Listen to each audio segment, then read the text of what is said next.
here. I want to welcome everyone here this evening. Thank you all for coming out. We have a guest speaker today, but I also want to make a quick announcement. Robert Mallory of Urban Seed and Casey and Lacey of the Purdue Extension will be doing a presentation for June. They are also bringing some specialties that they are cooking up for us. I do not know what they are at this time. They're preparing them. We had made this in advance, and I was just wanting to let you know that that will be for the June meeting. And they are also really excited to do that. One of the other things, if you're interested, the association has decided to now announce the Culver Gardens has a food program. If you want, it's a $10 program, and they will bring, that entitles you to a box of fresh vegetables every week for the season. They can give you a little more information, but we think it's an excellent program. So the garden has already been planted. It's in full production, and they are encouraging anybody who wants fresh vegetables for the season. It's just, like I said, $10. You have other urban food programs that you can buy into from like the West Side or whatever, and I can assure you this is the best priced buy-in garden project I've seen in a while. For $10, that's a great deal to get fresh vegetables every week, and it's quite a selection. We had talked about even maybe as an association supporting a couple of those to give out into the association, a couple boxes of those. And so I'm really excited about that program. We talked to them.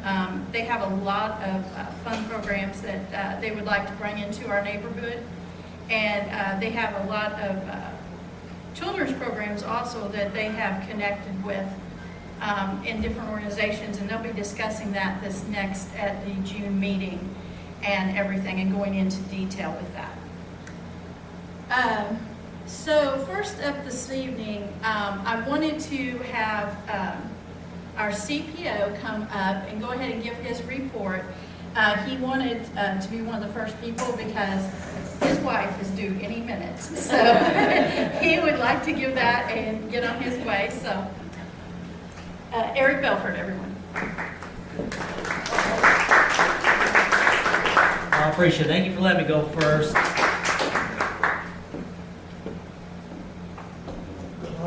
Thanks, Eric. All right. Chris, you're with Crossroads. Do you have anything to announce? Any upcoming events you'd like to speak about? I don't think so. Okay. Okay, well, I never know. You guys are such busy characters. I never know what you're up to. All right. And we have Britt Jackson from UNO here tonight. Do you have anything you'd like to announce as far as UNO goes? I'd like to just ask the group, there is a noise ordinance that is at the city council right now, and I'd just like to hear from the group if they have any problems in the neighborhood with noise. Yes. Yes. Yes, definitely, definitely. Most of it, besides people just riding up and down the street, rattling the windows and doors and everything. Marina Point, I believe, was one of the reasons why Mrs. States here, I think, addressed the city council concerning that. Now, I see, with the news and everything, that Marina Point says, they don't really think it's a deal. They spend over $100,000 and everything, making sure that the noise didn't get out to the community. But I mean, they spent $100,000, I don't know what they did with it, because for me, it just sounds like it's in my backyard when they're going full force. So I know this noise ordinance, they've talked a lot about Marina Point being one of the offenders of noise. They just put in some upgrades there about a month ago. So I don't know when you last heard the music coming from Marina Point, but I would. All of the year, late summer, fall of the year. So there were 1,985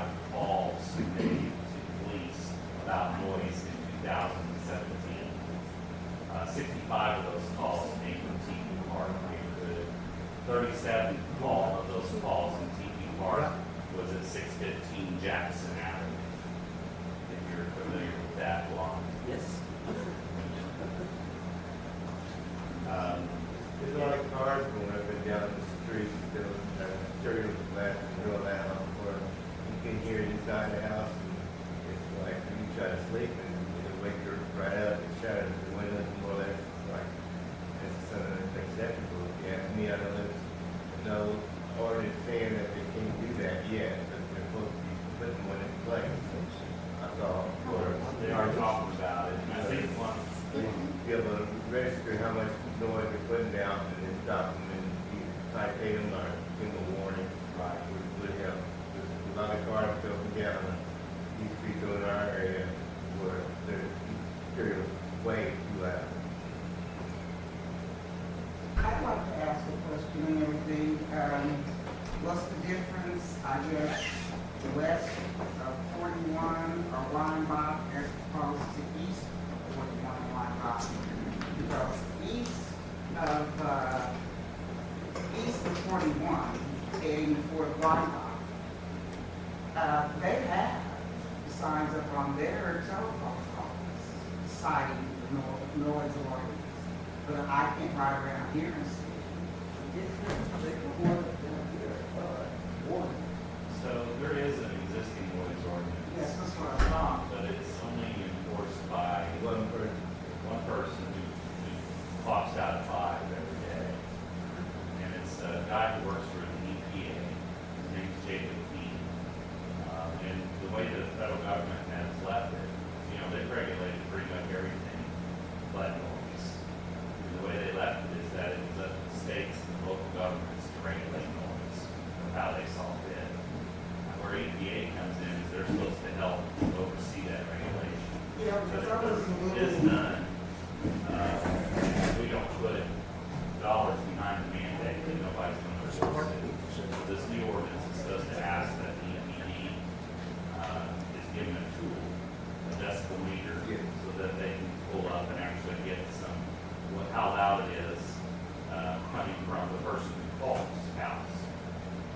So if it's 90 decibels at your house, then that's going to be a violation.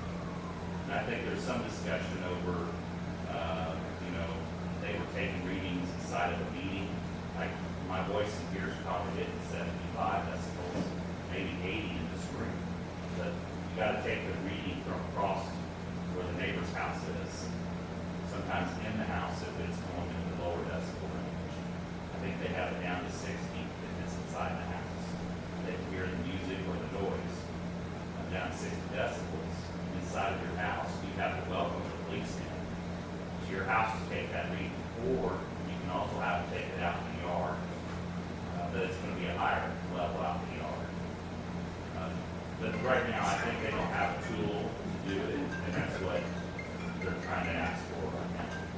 well, yeah, because I was thinking, you know, there should be a better way to collect that evidence. I mean, for something like the Marina Point, I understand that tactic, but for someone that's driving slowly through your neighborhood, by the time the police get there, and everything, Yeah. there's, you know. It's And drive-by another thing, I was footage. very upset and everything, when I heard Missy Mosby being interviewed on television. And she was saying and everything that she would like to see noise ordinance be done away with here. And I just, you know, what society does she live in where she doesn't think that noise should be controlled? So this is in a position where her best friend is represented by, is a lawyer that represents the bars. So she has kind of taken her position up on that. Right now, the bars only represent 94% of the calls made. 98% of the calls made in 2017 was neighbors calling on other residential neighbors for noise problems. It wasn't, there was one call last year in Marina Point. One. And that's what we're all fighting over, Marina Point. It's really about the noise in the neighborhoods, I believe. And that's why I was here tonight. I wanted to hear what your opinion was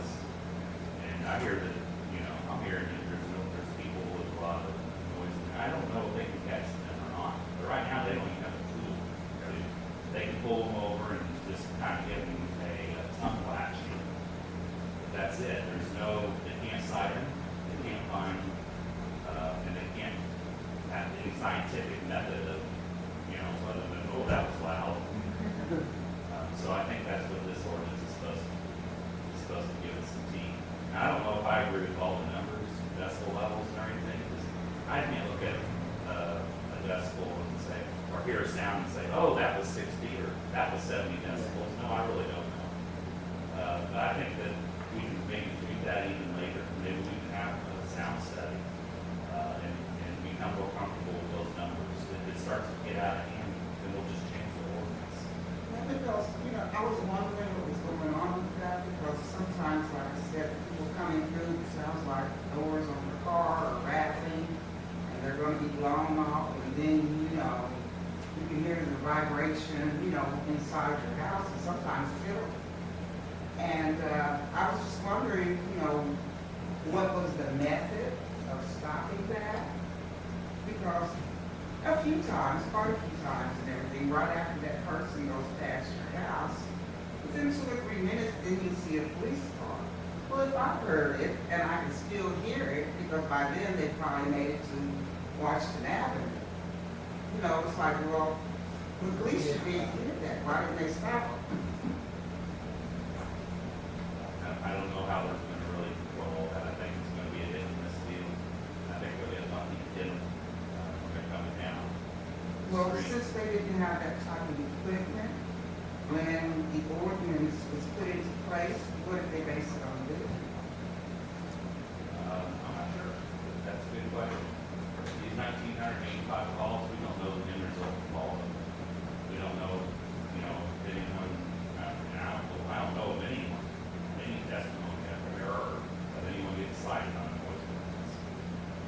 Except for businesses, businesses, industry. The EPA does go in and cite industry. But right now it's kind of funny. I'm more protected if I go work at a job. They'll give me earplugs. They'll protect my hearing. That same protection is not in my neighborhood. So we have to find other ways to protect ourselves, I believe. Okay, I'll get on my pedestal unless anyone else has any other questions. You guys, would you like to see something done legally so that people can't drive through your neighborhood and blast their windows out? The need to see that we're trying to come up with some kind of, That's what they're doing. vote something in where they be able to read somebody to the next one, where it's coming down on the street. And I don't know how, have it on the news, probably about 2 weeks ago. I think that's what he's talking about. Yeah, exactly what he's talking about. See, one of the things that's been said is that the neighbors aren't, nobody's complaining. And we know from these 1,900 phone calls, and if you look at a map of those, it's everywhere in the entire city. So it's not just, you and Brent and me, it's everybody. So it's kind of like everybody kind of needs to agree that we need to do something and then figure out what we need to do. And if we don't have a law, we got nothing. We can talk, but then it was input. So we're trying to help figure out what's the right answer and get something in place. Well, I know years ago, back in the early 70s, my brother, several of his friends, and a lot of people, even people that I personally knew, were always getting a ticket. Riley. Lester Riley. Yeah. Were always getting a ticket because the music in their car was too loud. Yeah, I got pulled over behind my house for my radio, and it wasn't that loud. But the police pulled me over in the alley. Yeah, because they did Yeah. used to write That's what I tickets. mean. That's why I didn't understand why they didn't write tickets now. Because you used to get a ticket, I think it was $45. I got the tongue lashing myself. But So if somebody was to say that that we all talked about this, would you generally, show me, if you want to show your hand, if you think that the noise is a problem, would you want to see something done? Anybody think that we shouldn't do something about it, that it's not a problem? I don't want to throw anybody in jail, I just want some things to work and stop. Because what has happened is that there are people who get to make these decisions who are saying that we don't care, that none of the neighbors are complaining. So, They just go in front of your house, turn it up as loud as you want, you sit there, and there's nothing to stop. thank you very much. If you say it's documented that 60-some people are complaining, what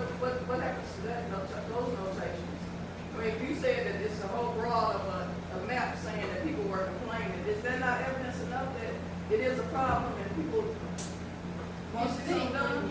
I mean, I wouldn't know.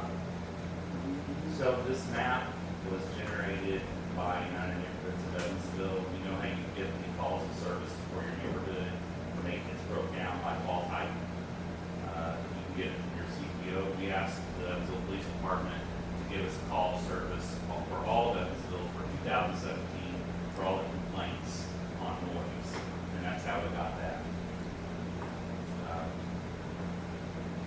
Well, And it's once I got that position. information, we put it on a map. So I don't think that Missy Mosby and some of the other council have seen this data yet. So we've been working on trying to get more information, but you know, before we go and ask the council to pass a noise ordinance, it's best to really talk to all the neighborhoods and find out how they feel about it. So it looks like, based on the straw poll here, a majority of the people in this room think it's an issue. Thank you.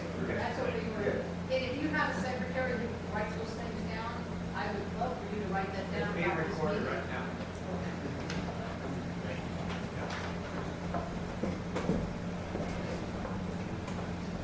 All right, thank you, Brent. That was some good conversation over that. DMD, do you have something that you would like to share with us? Okay, the Evansville Promise Zone Liaison is in our office, and they are partnering with Hope of Evansville to do Fair Shot. And I think it is where they're going to do classes on budgeting and steps toward home ownership in June and July. So I have some handouts if you're interested. I only brought 20, so you're welcome. There's some on the back. Okay, so are all of you aware of the dates and times for those trainings? No. Pass out what you have, and then we'll take it from there. And if you know, if it doesn't apply to you, you may know someone that it does. And then I have more specific dates. I'm sorry. Some more specific dates on our training for our federal grants that are offered to the city of Evansville. And we're going to have a training on the 13th of June at Central Library at 9:30, and it'll go until 12:30. And what we're going to cover is what the two grants are. They're community development block grants and then the emergency solution grant. And the community development block grant would be if you're a 501c3 and you want to apply for some programming. And examples that are currently in place are child care. We have youth programs, programs for senior citizens, and programming for disabled persons. There's a whole array of different type of programs you can apply for. They have to meet a certain national objective, and you're welcome to contact us at this meeting. And then the June 14th, the applications will be available online, where you can download the application and complete it. And then you schedule an appointment with our office for us to review it, make sure you prepared it correctly, and then it's due on July 13th before 4 o'clock. So, and I just brought one handout just to describe, how the grant program is going to run this year. So if you have some programs that through your small groups you've discussed, and you have your 501c3, then, feel free to attend the training. Okay, thank you. Okay. Thank you very much for that information. Okay, we've done this a little bit backwards. But we will end our meeting, we'll come to a conclusion this evening with the minutes from last meeting. We're doing a little backwards because of time, but Crystal has been nice enough. She will be finishing up the meeting here for me this evening. Like I said, I have a graduation I have to attend this evening. So now for the main speaker, Charles Sutton. Thank you.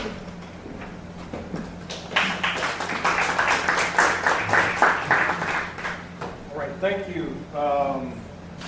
She mentioned, my name is Charles Sutton. I work for Evansville Vandenberg Public Library. My title there is Social Impact Research Manager, but I'm also a resident, so I guess that's probably most important. But my work converges a little bit, both as a resident and as a librarian or sort of a library worker. And today, I really appreciate the opportunity to talk to you today, just to kind of share some ideas. Austin asked me to come and talk a little bit about the importance of lifelong learning. And when he did that, he brought the quality of life plan, the TP Park quality of life plan, and sort of gave me just asked me to talk today, gave me some pointers and tips on what I might think about. And he asked me to read this. So the first time that I had an opportunity to really read this was after Austin gave it to me. And since I've been looking at this, so it's been a couple weeks, and since I've been really looking at the plan, I've been sort of exhilarated reading it. It's exhilarating. I'm pretty excited about all of the priorities and all of the strategies that you came up with. So most of you probably know that I wasn't involved in the development of this plan, but the work that I've done, not only sort of in my own work as a librarian or a library professional, but as a resident, I want to say, it was almost as if I could have written this, couldn't have written this, but it's almost as if I could have pointed out many of the things. And I'll just give you one example that's very specific, by the way, and very kind of crazy. It's a little eerie, actually. So priority number 6, I think it's 1.5, where you talk about Patchwork Central and developing a bike program. So one of the projects that I'm working on for work is called A Year of Hip Hop. And the Year of Hip Hop is exploring different ways in which we might engage with different communities. So we have this word community that we just sort of loosely run. And one of those programs or one of those projects under that, and I'll talk a little bit about some of the projects that A Year of Hip Hop, was youth transportation, because I felt like youth love to ride bikes. Most people who, as a youth, we love riding bikes. I see the kids in my neighborhood, they have a bike, and while they have a bike, they ride, and they have fun. But then as sort of like a youth worker, we tend to see there's transportation issues, there's kids can't get from A to B, and then we look at our community, and we could look at TP, we could look at sort of the whole of Evansville. We really could be a biking, walking city. We really can. It's 15 minutes by car anywhere. We probably, if we arranged our city in a particular way, we could probably bike and or walk to most stuff. Again, if we had the resources and the stores and centrally located, we could probably bike. So one of the programs that is actually happening with Patchwork, I'm partnering with Patchwork, in June for a project called Youth Transportation. So I'll leave these flyers here. If you know anybody age 11 and up, we're teaching, guess what? It was premonition, it was in the plan. You knew that I was going to do this and wrote it in the plan. Or you knew this thing was going to happen and you wrote it in the plan. It's bike repair. And one of the things that sort of A Year of Hip Hop is also trying to do is we're sort of trying to not only teach skills, but we're sort of transforming our community. So as we're teaching these skills around bike repair, we're trying to get not only youth, but everybody to think about this idea of youth transportation. What are some of the issues involved with, one, youth keeping a bike, to how to basic repair, and are there any economics around sort of, if I get a flat, can I fix it, or what do I need to do to keep my bike in repair to keep us on the street, or keep me moving. So we're also looking at infrastructure. So if we look at our communities to the south of us, Haney's Corner, if you're looking at Jacobsville, you're looking at the trails around us, everything is sort of around us. How do we connect some of these paths and create safe routes through the neighborhood so that kids can ride, or anyone can ride safely? And then how do we raise awareness that the road is for everyone? So we start to think about these things. So as I think about lifelong learning, I like to think about lifelong learning as sort of this continuation of learning that started like really early. When we were early childhood development, started really early, and it never stops. It just keeps going. So when I look at this quality of life plan, to me, you had a lot of priorities, a lot of six priorities, I think, several strategies, but there are also really questions. Like, there are really some good questions in here, like, how do we communicate with neighbors? And then you give some strategies about potentially how to do that. Maybe set up a Facebook group, maybe put out some yard signs. That is an inquiry, that's a question. So how do we do it? We have some strategies, but then we have to go out and think about it, or actually implement it and see if that works. You also sort of looked at this idea of collective impact. How do we work collaboratively and collectively with residents, other organizations, other institutions to transform this community? Right? How do we do that? Like, that's again another question. This provides us with the foundation, the roadmap to say this is what we agree on and this is what we're trying to do. But then as we get people in the room together, we have to figure out exactly what's the next step to doing it, and how do we organize to do that. So that's another question. How do we build community among residents of all ages and connect with center city neighborhoods? Again, straight from the book. These are some of the things. It's another question. This is lifelong learning. So this question of what I've been doing on my little plot that's in Teepee is trying to answer these questions. I've created a lab, I like to call it, is my house. I put a front yard garden out there, a front yard edible garden, because I wanted, again, a lot of the things you talk about, urban agriculture. How can we sustain ourselves? How can we create a sustainable and ecologically sustainable way of living in an urban setting, right? So I'm looking at, I said, look, I have quite a bit of yard. I got a backyard, I have a front yard, and I have grass in it. So I'm asking more questions. I can use, this is land. How do I use this land to produce what I need? These are new questions that we, in this plan, is sort of asking. Like, how do we use this area? You've identified several assets in this community, as well as sort of several issues, we might call them. So the vacant houses, maybe, the vacant land. How do we use this? How do we transform these things to create the community that we want? And how do we connect with our sort of surrounding communities to create this thing that we want? So I'm going to talk a little bit about this project that I'm working on called A Year Hip Hop. And this is sort of my library project. I'm going to talk about two projects, and if I start to get long, just sort of wave at me and I'll shut up because I can't talk for a minute. Like a preacher when he gets started. I just don't want to stop. So Year Hip Hop. So Year Hip Hop, when we think about the Promise Zone, that's sort of when I first we got the designation, we were starting to think about from a library perspective how we might help sort of improve this idea of what the Promise Zone is. It's a very complex problem, as you know. I mean, you know that this is a very complex problem. We're trying to fix 6 things that a lot of people really can't address: poverty, and crime, and all of these things. But we often, I had an assumption, and I felt like if we're going to create meaningful change, we had to get more people involved. We had to get the people that we're targeting in this area that's designated as the Promise Zone to actively affect change. So I was like, okay, I'm going to do this project. Well, as a library, we're going to work on this project called A Year of Hip Hop. And I'm going to try and reach some of those individuals who don't always participate.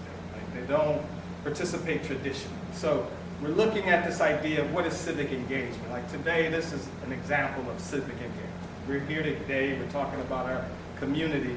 But as you see, like this reflects only a percentage of this just TP Parks neighborhood. This is only, I wouldn't say it's maybe 10%, maybe 15% of our community. So how do we engage some of the rest of the other people? Maybe they don't come to meetings. Maybe that's not the way that they want to engage. So I was trying to look at those groups, those voices that weren't always heard, and I think hip hop, particularly when I started to look at the one area of the Promise Zone that said, what are the how do we improve educational opportunities in the area called the Promise Zone?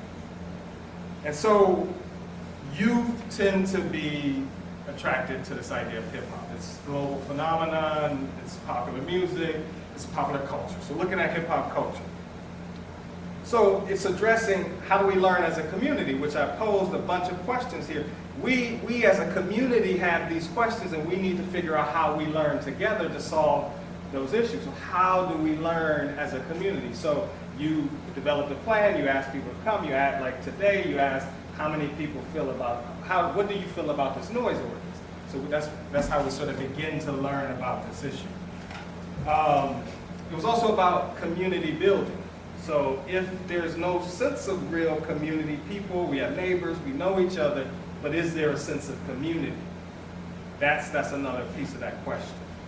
And then that's that civic engagement piece. How do people want to engage and participate in creating this vision that we have? Like, how do people want to do that? So one of the projects that's going on right now, so we're looking at these different media. So arts, hip-hop culture encompasses many different sort of arts. So you have many different arts, including media arts. So photography is one way in which people might engage and say, hey, this is what I see that's an asset in my community. There's some great pictures in this plan.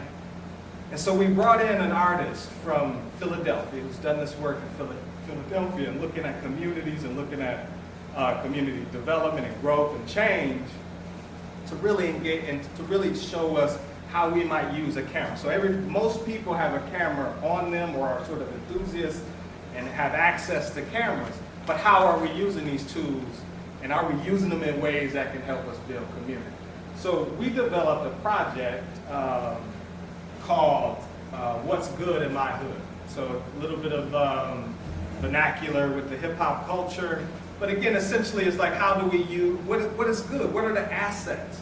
And how do we sort of take these images and share them with the people, other people that can help us transform this community right here. Maybe reach residents that may not read the plan, maybe reach other people and our neighbors who don't engage in other ways, but maybe an image that is on social media that's being shared and tagged to say like, hey, did you know we have an orchard in our neighborhood that sits in TP? Did you know that we have front yard gardens here? Did you know that we have this agriculture, this urban agriculture here? Did you know that this asset lived here? So so we could use these images to give us a different perception about where we live and how we view our community. A sense of belonging and a sense of identity, as opposed to the narrative that we always hear. So have you ever walked up to somebody and they say, where do you live? And you say, I live on the south side. And they give you that look. You know what that look is? You know what I'm talking about, right? That look, right? You know that look. And so we wanted to shift that narrative, right? We wanted to shift the narrative. Even when we talk about the Promise Zone, which is a designation. Someone decided to say that the Promise Zone, and then when you start to describe the Promise Zone, it's high poverty, it's high crime, it's whatever, it's like low education attainment. And then I go outside my block and I see people who've been educators for 30-something years. I see retired people. I see just a different group. I go down the block. I see people growing gardens and active. So I'm like, this doesn't necessarily represent the community that I see. And then when you read plans like this, I'm like, this doesn't necessarily represent the community. So what ways might we engage other communities to tell a different story, a different narrative about our community? So I want to introduce Tishka Smith. Again, she's a photographer, social change artist from Philadelphia. Just want to talk briefly about the project we're working on and her thoughts visiting here and what you see and what are some of the opportunities that we might engage in. Then I'll take 5 minutes and Good evening, everybody. My name is Tishka Smith, and as Charles mentioned, I am a photographer based in Philadelphia, but I'm a Midwest girl. I was born in Chicago. Actually spent some time in St. Louis, and I'm familiar with Indiana and the landscape here. So I'm really glad to be here to partner with the Evansville Vanderbilt Public Library on this project. Broadly, a year of hip hop, and then specifically what's good in my hood. So I am using photography to engage with young people, particularly to encourage them and empower them to use whatever camera they have on them to document and tag photos that exemplify assets that they identify themselves in the place where they live, specifically the 47713 zip code. So any of the neighborhoods in that zip code we're investigating. And simply we're trying to ask what's good in the hood, what's good in my hood. And I am kind of facilitating this process. I'm not dictating to anyone what they need to identify, how they need to identify. I'm just here to really provide a little bit of technical assistance and encouragement to, to let people know that they have a tool in their pocket, their purse, their pocketbook, their book bag, where they can literally speak truth to power using images. An image, is 1,000 words. You can tell a lot from an image. And I've used photography in the past in Philadelphia, in Chicago, in New York, and New Jersey to really tell stories about neighborhoods that are in the middle of a struggle between trying to figure out how to move forward, how to incorporate traditions with what's happening in terms of changes that are coming to their communities. So there are different components to this project. Last year I got here, hit the ground running, had a meet and greet, met quite a few people who come to East Branch to tell their stories, to agree to sit for what I'm calling a portrait series called We Still Here. And I'm really interested in talking with longtime Evansville residents in the 47713 zip code on why they stay. So I've been doing that as an ongoing process at East Branch. In addition to that, I've organized a couple of photo walks in the neighborhood. So I had one on Thursday with a group of people, and then on Sunday, yesterday, we went out again and spent some time just walking around the neighborhood and photographing what people individually consider to be assets in the community.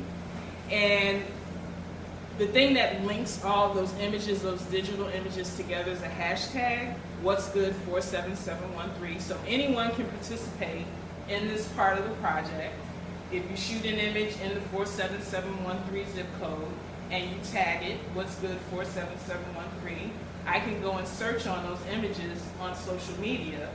And what I'm going to do is compile all these images, and we're going to have a digital exhibition this coming Friday at East, and it'll be kind of a closing, culminating celebration for the project and the time that I've spent here. And, I've found in the past it's a really powerful way to create conversation, to bring people together. Photography is a great way for people to see themselves in the images, see each other in the images, and feel really empowered behind that.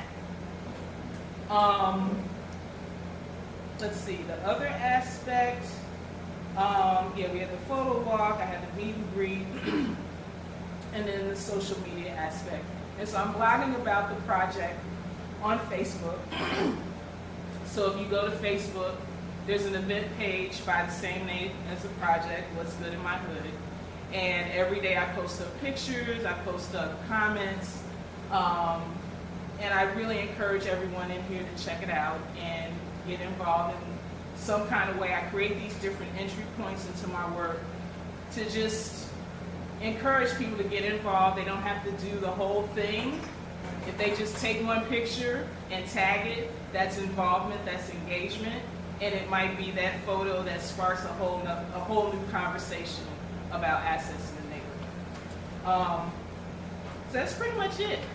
It's all about photography, collecting stories, listening to people, listening to their concerns, listening to their joys, and really finding out what people in this community believe to be not just assets, but those things that bring joy and beauty to the neighborhood. So it goes beyond just like physical assets like pointing to a garden or pointing to a building. It's about moments that were experienced, that are experienced in the neighborhood, that bring joy, that bring beauty, that kind of provide a counterbalance to, just the drudgery of everyday life. So I encourage everyone to participate. Check out the Facebook event page, What's Good in My Hood, and I hope to see many of you Friday at East Branch for the closing. Is there a time for that? Or is it Yes. all day? Well, I'll be there all day, and what we'll have is a slideshow going on, and there'll be snacks and refreshments and things like that. But because the brand launch is happening that afternoon, it probably won't kick off officially until like later that afternoon, like around 5. Okay. So thanks.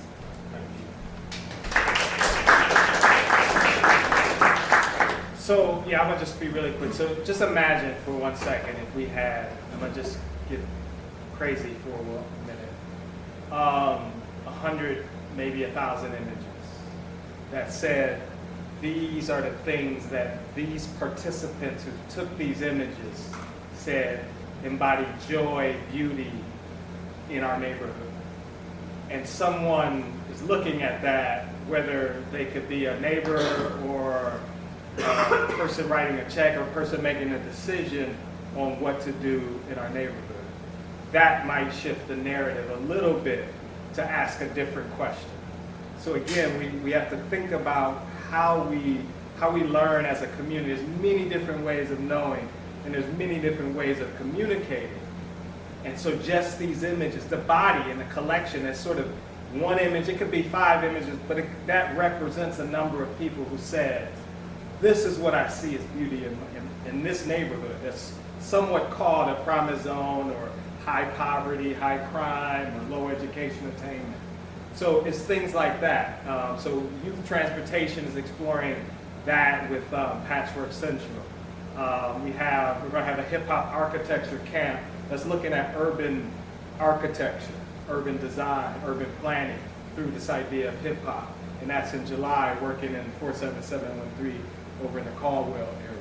So we're trying to engage with these different organizations and look at the community from really different ways. And we also did a music project, and sort of all of these artists came out to talk about that. So I'm gonna just sort of end it here with a vision that I have. So I talked a little bit about my work. That's the work that I do for the library. It's very personal to me as well, but as I sort of alluded to, my house, my residence here, it's sort of changed into a lab, right? I looked at this area and I said, I've been thinking about these issues that this plan brings up. Like, man, I see, for a long time, there was a house from the day I moved in to just recently, maybe a year or two ago, it just got torn down. It was vacant, it just got torn down, and now guess what? The grass grows up, it gets high, someone comes along, they cut it, and but we see this a lot.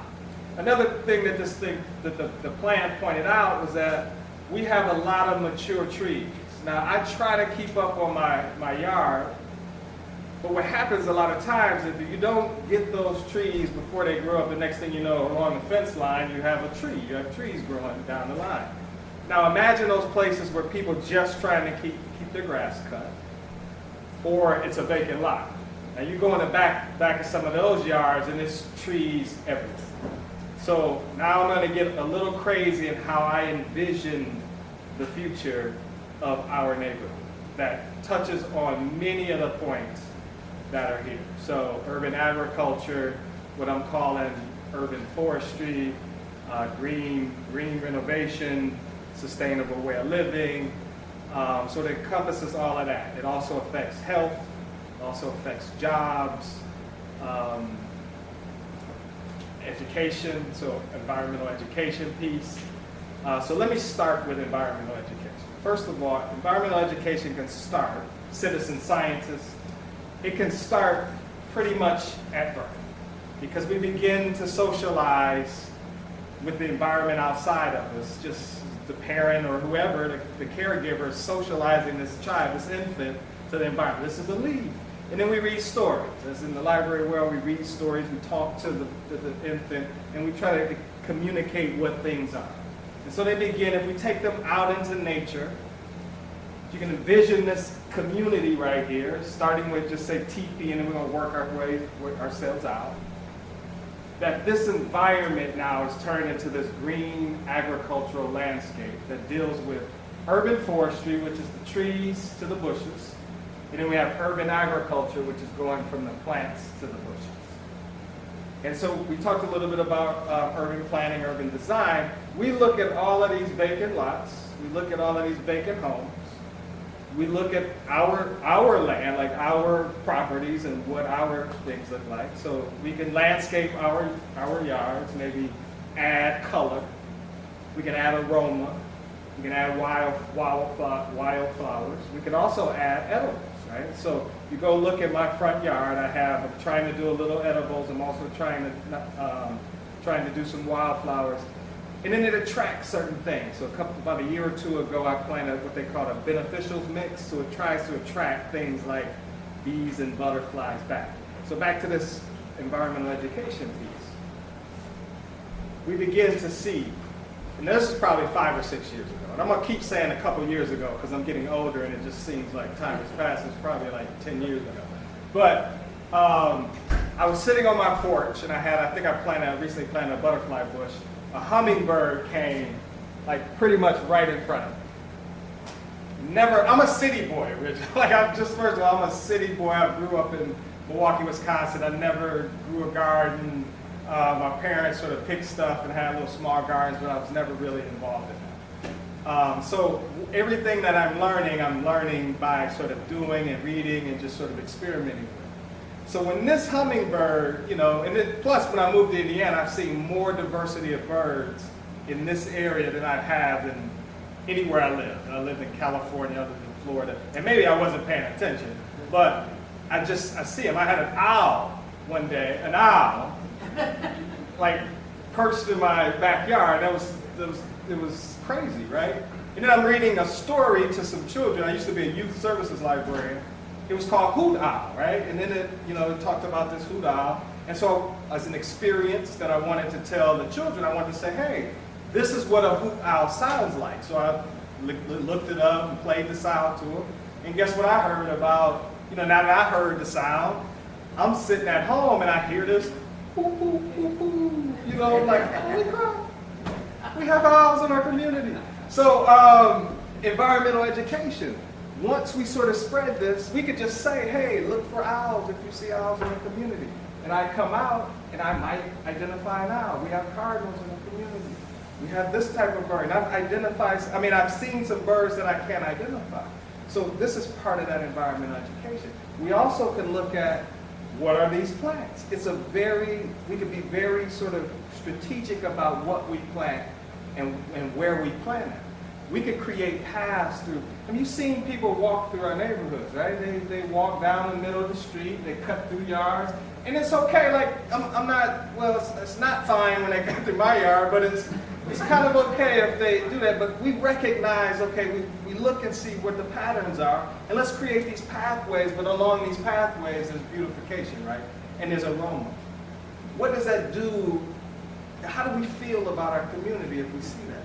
And then we clear out, like so the first couple of years of this major vision here is just identifying all of the trees, all of the overgrowth, all of the things that sort of can be, all of the diseased trees. Like we just someone goes out and identifies it. We hire like an arborist, right? Or a horticulturalist or somebody who can look at all of this stuff and they say, that's disease, that's a good one, we taking that down, and we begin to thin that out. And then we come back, again, bushes up.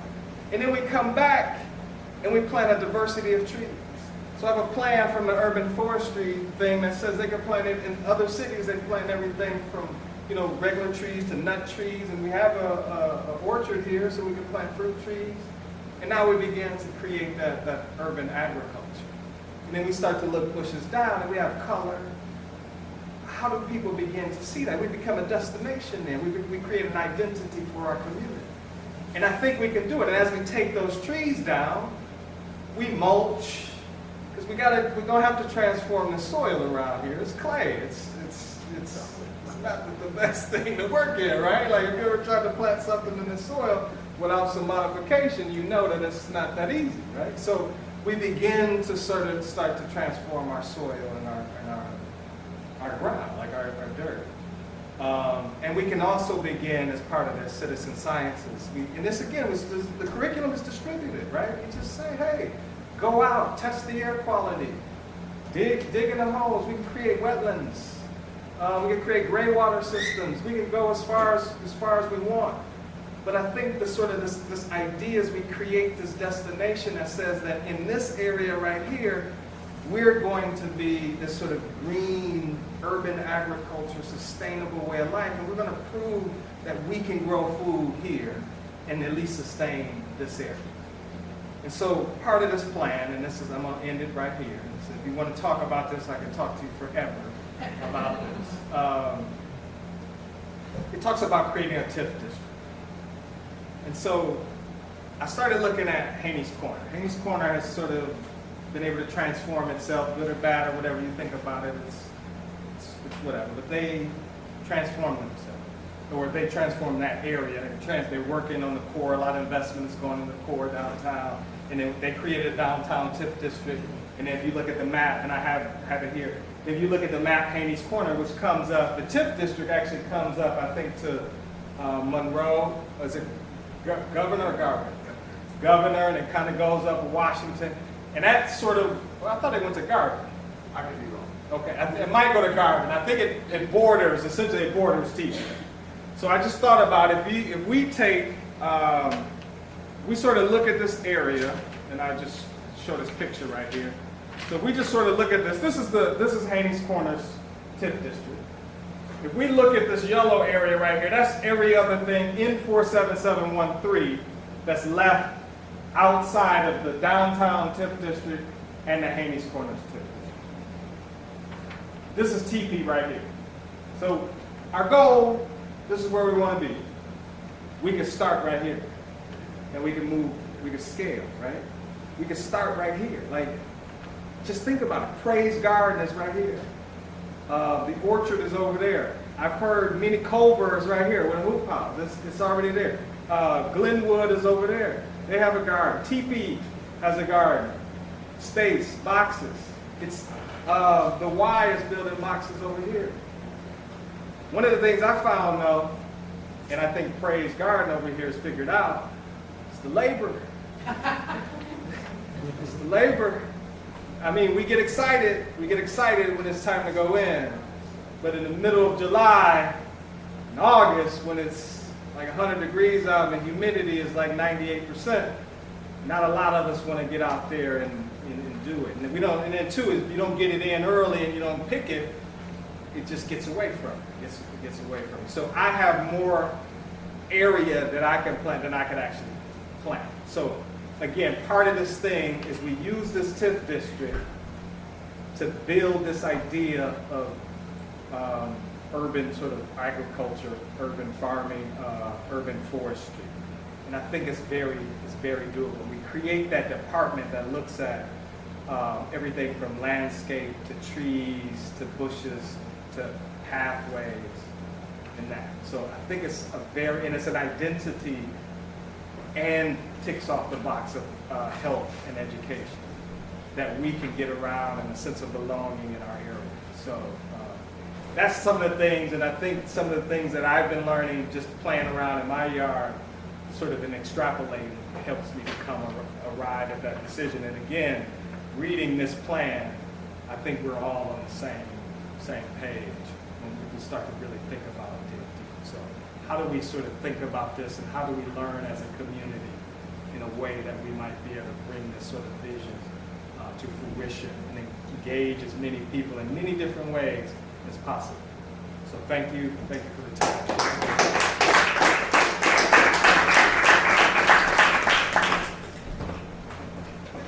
Charles, thank you very much for coming. It was really great to hear everything that you talked about, and your passion for your work is awesome. It makes me feel like TP can just be this magical garden where we're all just walking through and picking up fruit. I mean, it's awesome. I really enjoy it.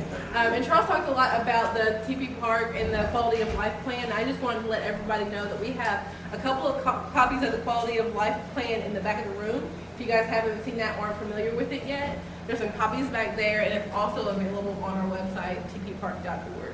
So then, I don't want to keep everybody too much longer, but I just wanted to go ahead and finish rounds and go ahead and read the minutes from last month's meeting. Stacy, if you want to start out by quickly going over the minutes. TP Park Neighborhood Association, 1212 South Garden Street. General membership meeting minutes, April 16, 2018, 6:30. Call to order. TP Park Neighborhood Association General Meeting membership meeting was called to order by the president, Kathy R., at 6:35. Agenda was passed out.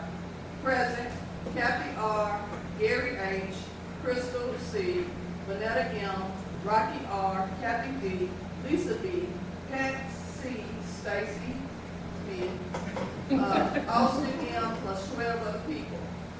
Absent was Robin B. Review of the minutes.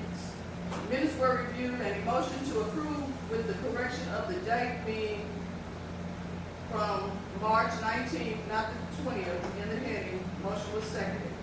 Financial report, $1,536.69 in checking account given by Gary H. The director's report. The directors presented their reports from the board meeting to the general membership. Police report. CPO Eric Belford gave statistics on the past month. He invited the neighborhood to South Sector meeting on May 10th at the South Sector location on Columbia. A guest speaker was Ross Chapman from E is for Everyone. Did a presentation about E is for Everyone, and he made it available for anyone to ask questions. Meeting was adjourned.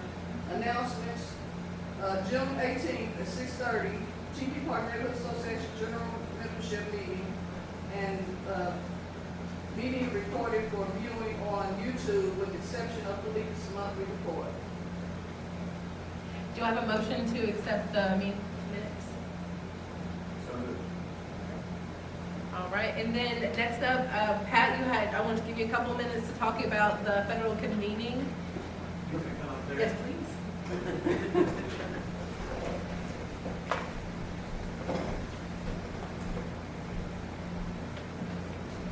So the Promise Zone has been mentioned a couple times tonight already. TP Park happens to be part of the Promise Zone here in Evansville, Indiana. Nationwide, there's 13 different communities, I think, that have received federal Promise Zone designation, which basically means we go to the top of the list when it comes to the potential for being awarded funding from various government agencies. So coming up in June, on June the 7th, is the Evansville Promise Zone Federal Convening, which is going to be on June the 7th from 9 to 2:30 at the Ivy Tech Community College. And basically what this is there are going to be about a dozen different federal agencies along with numerous organizations from this area here. Let me mention some of these agencies. HUD is going to be there, USDA will be there, Health and Human Services will be there. We're going to have representatives from Brownsfield, the Small Business Administration, Administration for Children and Families, Department of Education, Department of Commerce, Economic Development, just to name some of them. So there's going to be a few talks given by representatives from these agencies, but just as important, there's going to be a handful of breakout sessions where residents and other interested people can come and get into smaller group format to have an opportunity to ask questions, to get their questions answered. There's going to be, let's see, here are the breakout sessions: education, health, employment, community education, crime, economic development, and housing. So, TP Park would love to have TP Park residents present at this federal convening session, so we encourage you to go. You can register online for this. I believe lunch is free. So you can go to, if you want to jot this down, https://www.eventbrite. Actually, if you just Google Federal Convening Partnering in Evansville, you'll get to it. That'd be the easiest thing. Federal Convening Partnering Evansville. Okay? Any questions, you can see me afterwards. Thanks. Thank you very much, Pat. And then now from Housing, Lisa, did you have any announcements that you would like to provide to the group? Just a couple. Cool.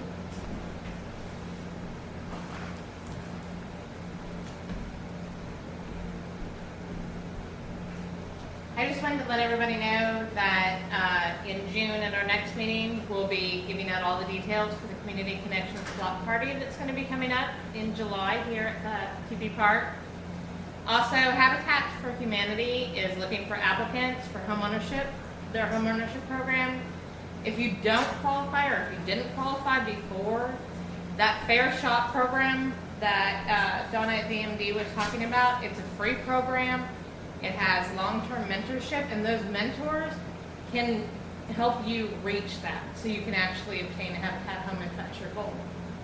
That's all I have. Thank you very much, Lisa. And then, Benita, did you have anything for membership? Hi, I'm Vanessa Mitchell. I'll speak for you. I think everyone can see me. Not the people on the internet.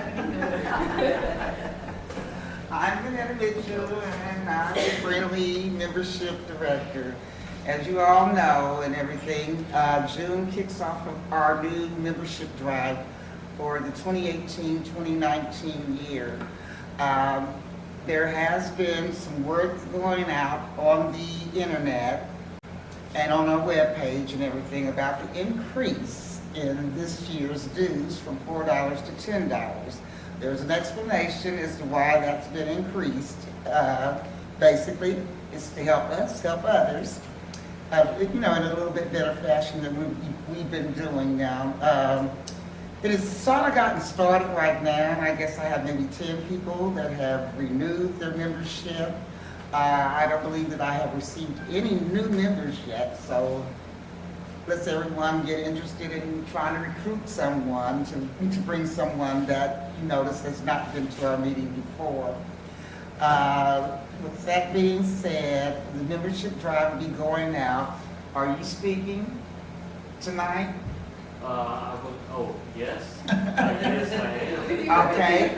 Well, the other part of the little membership package and everything, there's going to be a letter going out that will give you a heads up for something that Austin is going to tell you that's coming down the pipeline that we need your participation and your action on. I would encourage everyone to fill out the paperwork because it's going to be something good for our neighborhood. Thank you, Benita.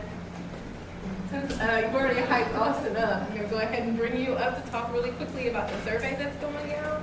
Oh, okay. There we are. I had no idea what she was talking about.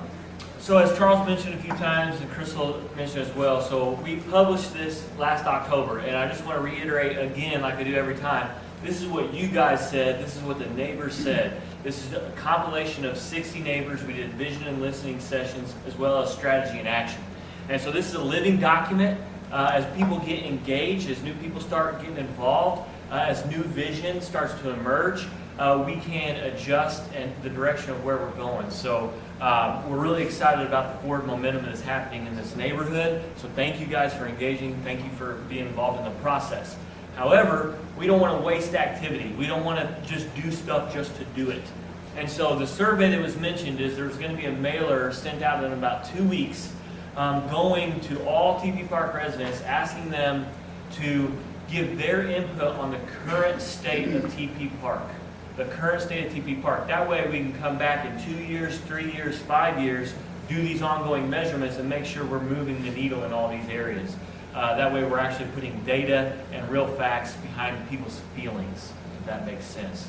So that's coming, and I just want to say one more quick thing. All this talk about what's going on within this quality of life plan, there's actual residents working in all these areas, bringing this dream to fruition. So some of the leaders of the working groups are here in this room. I would encourage you, if you're not connected, to talk to them, to get to know them, and to be, if you're interested in being a positive change for good in the neighborhood, to start getting involved in the process and bring your ideas. This isn't static pages, words on a page. This is something that collectively that we can all do together. So, thank you. Yeah. And like Charles said, it's just a question. Like, it's a question that we as the neighborhood association and the members of the neighborhood have to find the answer to. And no one knows the answer. We can all figure the answer out together. So it's really important, if you are interested in gardening, or if you're interested in healthy living, or if you're interested in safety and making the neighborhood better, that you join one of those groups, because they're out there and they're trying to make things better in those particular areas. So last but not least, Kathy, did you have a update for safety? It's kind of a big reiteration of key things.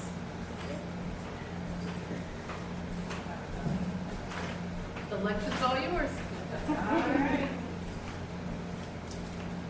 All right. Going to touch base back with what Eric said. Please lock your homes. Cars, garages, sheds. This also includes making sure items such as like propane tanks and grills are secured. The door checkers are out and about in full force now since it is warm.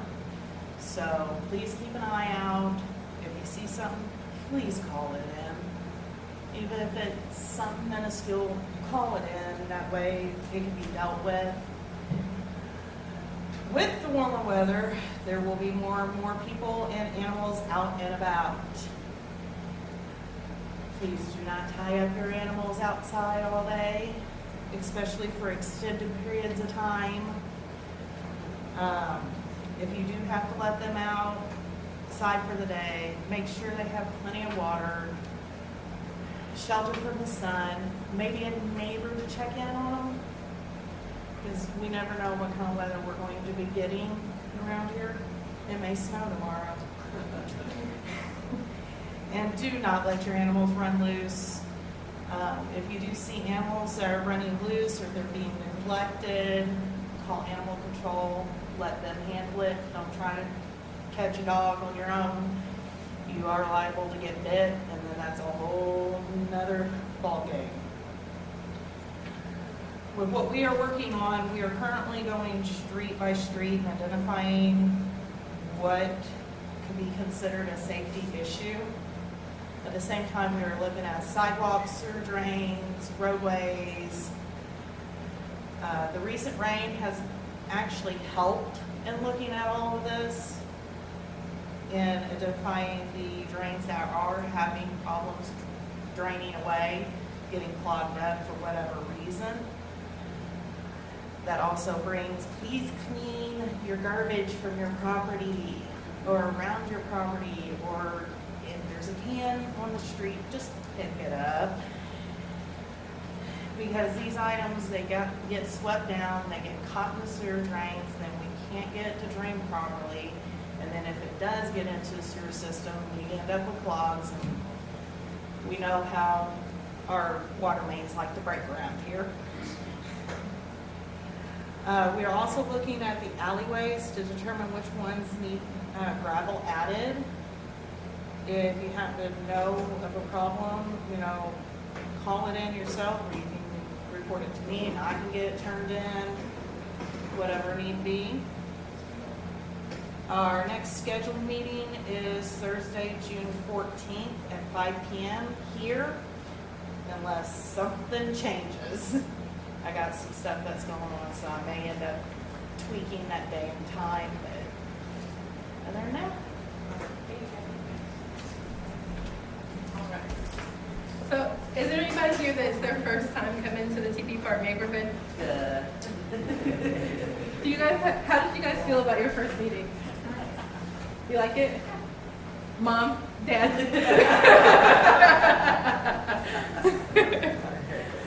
Yeah. They've lived here for a really long time, and I came to the neighborhood meeting before they did. As we talked when we came in, they're like, I've never been in here before. So I just want to say welcome. Thanks for coming. I really hope you come back. I really hope that you come back because you're a neighbor. I don't know if you, I haven't seen you at any neighborhood association meetings though. It's okay. We got your number. And with that, is there anyone that I missed? Anyone else that would like to make a comment before I adjourn for the night? On the substation, I know that they've acquired the land, from what I understand, and they're supposed to start with, Pat, is it 2018, end of 2018, beginning of 2019? Yeah, I thought that they could start anytime now. Yeah. I thought, yeah. So I guess they're going to be starting pretty soon. I'm not sure exactly when, but I think it's slated to be complete by end of 2019. Am I right about that, guys? Or 2020? I think it's either going to be early 2019 or Okay. late 2019. Yeah. I'm pretty sure that'll be completed by. We can get that figured out. Yeah. We can definitely ask that question and get a better, more concrete thing. Cool. Anyone else